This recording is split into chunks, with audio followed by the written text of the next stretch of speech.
नमस्कार दोस्तों, हमारे चैनल पर आप लोग का बहुत बहुत स्वागत है। आज मैं एक दर्द भरा गीत लेकर आई हूँ जो कन्यादान के समय गाया जाता है। आप लोग को पसंद आएगा तो चैनल को सब्सक्राइब कर दीजिएगा और वीडियो को आगे बढ़ाइएगा। बैठेला कवन पापा देवे कन्यादान जी, आखियां से नीर चुए नदी के समान जी, आखियां से नीर चुए। बैठेला कवन पापा देवे कन्यादान जी, आखियां से नीर बहे नदी के समान जी, आखियां से नीर बहे। थाली धन दिहा पापा लोटा धन दिहा जी, आपन दुलारी बेटी दान मती दिहा जी, आपन दुलारी बेटी। थाली धन दिहा पापा लोटा धन दिहा जी, आपन दुलारी बेटी दान मती दिहा जी, आपन दुलारी बेटी।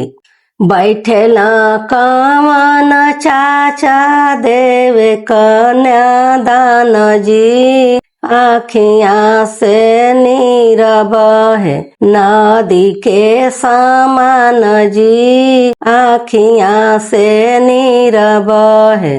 बैठेला कवन चाचा देवे कन्यादान जी, आखियां से नीर बहे नदी के समान जी, आखियां से नीर बहे।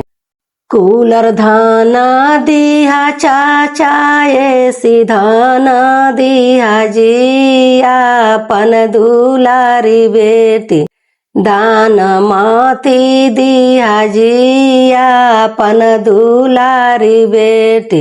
कूलर धन दिहा चाचा ऐसी धन दिहा जी, आपन दुलारी बेटी दान मती दिहा जी, आपन दुलारी बेटी दान मती दिहा जी, आपन दुलारी बेटी। बैठेला कवन भैया देवे कन्यादान जी, आखियां से नीर बहे नदी के समान जी, आखियां से नीर बहे। बैठेला कवन भैया देवे कन्यादान जी, आखियां से नीर बहे नदी के समान जी, आखियां से नीर बहे।